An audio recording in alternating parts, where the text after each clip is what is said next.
Sharing is caring. दोनों भाई नाश्ते की टेबल पर बैठे थे। प्रियंका, मेरा नाश्ता कहाँ है? भाभी, मुझे भी ऑफिस के लिए लेट हो रहा है। इस पर प्रियंका किचन में से दोनों के नाश्ते की प्लेट्स लेकर बाहर आती है। लो भाई, आप दोनों का नाश्ता। किसी को भी 1 मिनट का सब्र नहीं है। ये प्रियंका का ससुराल है, जहाँ कोई औरत ना होने की वजह से शादी वाले दिन से ही घर के साथ दोनों भाइयों की जिम्मेदारियां प्रियंका संभाल लेती है। दोनों भाई शांति से नाश्ता कर रहे होते हैं कि अंकुश अपने भाई की प्लेट से पराठे का एक टुकड़ा उठा लेता है। आपको पता है ना, मैं खाना शेयर नहीं करता, फिर भी मेरी प्लेट में से खाना जरूरी है क्या? अरे हद हो गई है, मुझे नहीं खाना अब। अंकुर गुस्से में नाश्ता छोड़कर टेबल से उठ खड़ा होता है। अरे, ये कैसा बिहेवियर है अंकुर? एक टुकड़ा ही तो है। एक हो या आधा, मुझे भूख लगी है तो ये सिर्फ मेरा ही है। उसे भी किसी के साथ शेयर करने बैठा तो भूखा नहीं रह जाऊंगा। अरे बाबा ठीक है, अब इस पर भी लड़ाई। दूसरा बना देती हूँ, पर प्लीज ऐसे खाना बीच में छोड़कर मत जाओ। इससे अन्न का अपमान होता है। ओ प्लीज भाभी, ऐसी कोई चीज होती ही नहीं है। आपके पास पैसे हैं, खरीदो और खाओ। अगर नहीं खाया जाए तो फेंक दो। अरे दुनिया में सब यही करते हैं। अंकुर बैग उठाकर ऑफिस के लिए चला जाता है, जिसके पीछे उसका बड़ा भाई मायूस सा घर में खड़ा रह जाता है। जिसने बचपन से सोने की चम्मच में खाया हो, उसे दुनिया के बारे में क्या पता होगा। वैसे गलती तो हमारी ही है। अगर कभी बचपन में ही सही गलत का फर्क सिखाया होता तो आज ये हाल नहीं होते। आप फिक्र क्यों करते हैं जी? भगवान है, वो जो भी करता है सबकी भलाई के लिए ही करता है। और जब वो चाहेंगे तो अपनी तरह से अंकुर भैया को भी सब कुछ सिखा देंगे। पत्नी की बात पर विश्वास कर अंकुश भी ऑफिस चला जाता है। सुबह से दोपहर होती है और अंकुर लंच करने ऑफिस के पास वाले रेस्टोरेंट में पहुंचता है, जहां वो एक साथ बहुत सारा खाना ऑर्डर कर देता है। सर, क्या कोई आपको ज्वाइन करने वाला है? नहीं तो क्यों? अब कुछ नहीं सर, ऐसे ही। वेटर चला जाता है और कुछ देर में अंकुर का ऑर्डर लेकर वापस आता है, जिस पर अंकुर सब डिशेस में से थोड़ा थोड़ा खाकर बाकी ऐसे ही छोड़कर बिल देकर चला जाता है। वाह भगवान, तेरी माया। कहीं कोई एक एक टुकड़े के लिए तरसता रहता है और ये 5 लोगों का खाना ऑर्डर करके एक का भी पूरा नहीं खाते।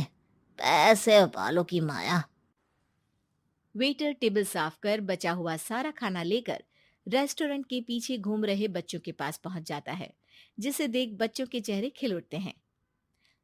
वाह, आज इतना सारा खाना आया। थैंक यू भैया। भगवान आपको खाने की फैक्ट्री बना दे। अगर ये फैक्ट्री मेरी होती तो तुम लोगों को कभी किसी का झूठा बचा हुआ खाना नहीं खाना पड़ता। चलो तुम लोग खाओ, पर ध्यान रखो किसी को पता ना चले, नहीं तो मेरी नौकरी चली जाएगी। इसी के साथ दिन बीतता है और रात को दोनों भाई एक साथ घर पहुंचते हैं। कुछ देर में सब डिनर करने बैठते हैं, जहां अंकुश अंकुर को समझाने की कोशिश करता है। अंकुर, अगर हमें लाइफ में सब कुछ मिला है, इसका ये मतलब नहीं कि तुम उसका गलत फायदा उठाओ, बल्कि तुम्हें उसकी मदद से दूसरों को भी मदद करनी चाहिए। भैया, जिनके पास नहीं है उनकी वजह मैं तो नहीं ना। और ऐसे बहुत लोग हैं जिनके पास सब कुछ है। इसलिए अगर मैं एक इंसान कुछ नहीं करूंगा तो कोई फर्क नहीं पड़ने वाला। तुम्हारे भैया बस एक चीज समझाना चाहते हैं कि जिस चीज की हमारे पास कमी नहीं है, उसे बर्बाद करने से अच्छा है कि लोगों के साथ शेयर करें। इससे हम सिर्फ सामान नहीं, खुशियां भी बांटते हैं, और इसमें तुम्हारा ज्यादा कुछ तो जाएगा नहीं। भैया भाभी की बात सुन अंकुर कुछ बोले बिना उठकर चला जाता है। इसी तरह दिन बीतते रहते हैं, जिसमें अंकुश और प्रियंका कोशिश तो बहुत करते हैं, पर अंकुर पर किसी भी चीज का कोई असर नहीं पड़ता। एक दोपहर अंकुर सैंडविच खाते हुए सड़क के किनारे चल रहा होता है। तभी उसकी नजर आइसक्रीम वाले पर पड़ती है और वो सैंडविच सड़क किनारे फेंक आइसक्रीम खरीदने पहुंच जाता है। अब इसे कहते हैं जिंदगी का सुख। जैसे ही अंकुर आइसक्रीम लेकर पीछे मुड़ता है, तो एक आदमी को सड़क से वही सैंडविच उठाते हुए देखता है।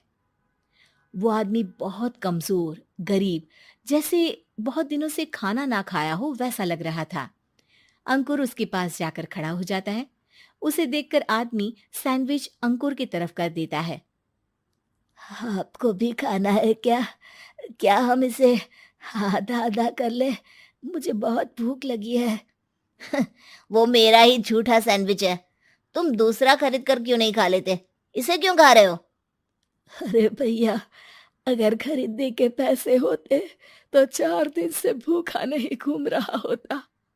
हैं? क्या? तुमने 4 दिन से कुछ नहीं खाया, फिर भी इस आधे सैंडविच को मेरे साथ बांटने के लिए तैयार हो गए? क्यों? अरे भैया, पैसा नहीं है तो क्या हुआ, इंसानियत आज भी उतनी महंगी नहीं हुई, और ना ही उस पर अमीर गरीब का टैग लगा है जो हम उसे रख ना सके। पर अफसोस, आजकल लोगों के अंदर पोषण, खून या विटामिन से ज्यादा इंसानियत की कमी होने लगी है। आदमी की बातों से अंकुर को समझ में आ जाता है कि वो आज तक कितना गलत काम करता आ रहा था।